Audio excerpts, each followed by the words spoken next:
ದೃಷ್ಟಿ ತಗುಲುವುದು, ಕಣ್ಣು ಬೀಳುವುದು, ತಾಯತ ಇತ್ಯಾದಿಗಳನ್ನು ಇಂಗ್ಲೀಷ್ನಲ್ಲಿ ಹೇಗೆ ಹೇಳುವುದು? ದೃಷ್ಟಿ ತಗುಲುವುದು, ಕಣ್ಣು ಬೀಳುವುದು, ತಾಯಿತ ಇವುಗಳನ್ನು ಇಂಗ್ಲೀಷ್ನಲ್ಲಿ ಹೇಗೆ ಹೇಳುವುದು? ತಾಯತ ರಕ್ಷಾ ಕವಚ, ಅದೃಷ್ಟದ ವಸ್ತು, ಟಾಲಿಸ್ಮನ್ ಟಾಲಿಸ್ಮನ್. ಯಂತ್ರ, ಲೋಹದ ಸಣ್ಣ ಕೊಳವೆ, ಅಮ್ಯುಲೆಟ್.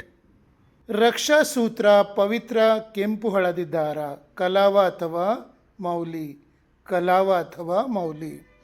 ಪವಿತ್ರ ದಾರ, ಜನಿವಾರ ಅಥವಾ ರಕ್ಷಾದಾರ, ಸೆಕ್ರೆಡ್ ಥ್ರೆಡ್. ಕಪ್ಪು ದಾರ, ದೃಷ್ಟಿಯಾಗದಿರಲು ಕಟ್ಟುವ ದಾರ, ಬ್ಲ್ಯಾಕ್ ಥ್ರೆಡ್. ಮಂತ್ರಿಸಿದ ವಸ್ತು, ಅದೃಷ್ಟ ತರುವ ಸಣ್ಣ ವಸ್ತು, ಚಾರ್ಮ್. ದೃಷ್ಟಿಮಣಿ, ದೃಷ್ಟಿಬೊಟ್ಟು, ಇವಿಲ್ ಐ ಬೀಡ್. ತೀರ್ಥ, ಪವಿತ್ರ ಜಲ, ಹೋಲಿ ವಾಟರ್, ತೀರ್ಥ. ಹೋಲಿ ವಾಟರ್ ಅಥವಾ ತೀರ್ಥ. ಹೋಲಿ ವಾಟರ್ ಅಥವಾ ತೀರ್ಥ ಎರಡು ಒಂದೇ ಅಲ್ಲ, ಎರಡು ಬೇರೆ ಬೇರೆ ಶಬ್ದಗಳು. ಹೋಲಿ ವಾಟರ್ ಸಹ ಅನ್ಬೋದು, ತೀರ್ಥ ಸಹ ಅನ್ಬೋದು. ಮಂತ್ರ ಪಠನ, ದಾರಕ್ಕೆ ಶಕ್ತಿ ತುಂಬಲು ಹೇಳುವ ಮಂತ್ರ. ಚಾಂಟಿಂಗ್ ಅಥವಾ ಇನ್ಕ್ಯಾಂಟೇಷನ್. ದೃಷ್ಟಿ ತಗುಲುವುದು, ಕಣ್ಣು ಬೀಳುವುದು, to catch the evil eye ಅಥವಾ to be affected by the evil eye. To catch the evil eye ಅಥವಾ to be affected by the evil eye. ಕೆಟ್ಟ ದೃಷ್ಟಿ, ಕಾರೆಗಣ್ಣು, ದೃಷ್ಟಿದೋಷ, ಇವಿಲ್ ಐ ಅಥವಾ ಮೆಲೋವಲೆಂಟ್ ಗ್ಲ್ಯಾನ್ಸ್.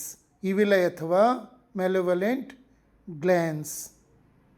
ದೃಷ್ಟಿ ತೆಗೆಯುವುದು, ದೃಷ್ಟಿ ಸುಡುವುದು, to ward off the evil eye ಅಥವಾ to remove the evil eye effect. To ward off the evil eye ಅಥವಾ to remove the evil eye effect. ದೃಷ್ಟಿ ತೆಗೆಯಲು ಬಳಸುವ ವಸ್ತುಗಳು. Items use to ward of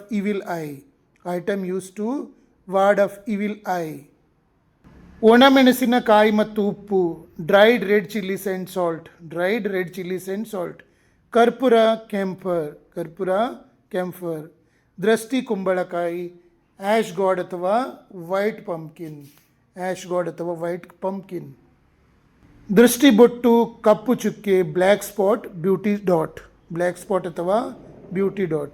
ನಿಂಬೆಹಣ್ಣು ಮತ್ತು ಮೆಣಸಿನಕಾಯಿ, ಅಂಗಡಿ ಮನೆ ಮುಂದೆ ಕಟ್ಟುವ ಮುಳ್ಳು. Lemon and green chillies hanging. ನಿಮಗೆ ನನ್ನ ರಿಸರ್ಚ್ ಮತ್ತು ಟೀಚಿಂಗ್ ಇಷ್ಟವಾದಲ್ಲಿ ನನ್ನ ಪೇಜ್ ಫಾಲೋ ಮಾಡಿ ಮತ್ತು ಶೇರ್ ಮಾಡಿ. ಯಾರಿಗಾದರೂ ನನ್ನ ಕೋರ್ಸ್ 3 ತಿಂಗಳೊಳಗೆ ಇಂಗ್ಲೀಷ್ ಮಾತಾಡಲಿಕ್ಕೆ ಕಲೀಲಿಕ್ಕಿದ್ರೆ ನನ್ನ ಜೊತೆ ಕಲೀರಿ ಅನ್ನುವ ಕೋರ್ಸ್ ಅದು. ಅದರಲ್ಲಿ ನನ್ನ 32 ವರ್ಷಗಳ ಅನುಭವದಿಂದ ನಾನು ಎಲ್ಲವನ್ನು ಕೊಟ್ಟಿದ್ದೇನೆ. ಏನು ಬರದವರಿಂದ ಹಿಡಿದು ಇಂಗ್ಲೀಷ್ ಗೊತ್ತಿದ್ದವರು ಸಹ ಇಂಗ್ಲೀಷ್ ಇಂಪ್ರೂವ್ ಮಾಡ್ಬೋದು ಅದರಲ್ಲಿ. ಮತ್ತು ಏನು ಗೊತ್ತಿಲ್ಲದವರು ಖಂಡಿತವಾಗಿಯೂ 3 ತಿಂಗಳಲ್ಲಿ ಇಂಗ್ಲೀಷ್ ಮಾತಾಡಲಿಕ್ಕೆ ಕಲಿತಾರೆ. ಗೊತ್ತಿದ್ದವರಂತೂ ಬೇಗ ಕಲಿತಾರೆ. ಸೊ ಆ ಕೋರ್ಸಿನ ಫೀ ಕೇವಲ 599 ರೂಪಾಯಿ, 599 ಓನ್ಲಿ. ಅದನ್ನು ನೀವು ನನ್ನ ನಂಬರಿಗೆ UPI ಮೂಲಕ ಕಳಿಸಿದರೆ ಯಾವತ್ತು ಕಳಿಸ್ತೀರೋ ಆವತ್ತಿನಿಂದಲೇ ಕೋರ್ಸ್ ಸ್ಟಾರ್ಟ್ ಮಾಡ್ತೇನೆ.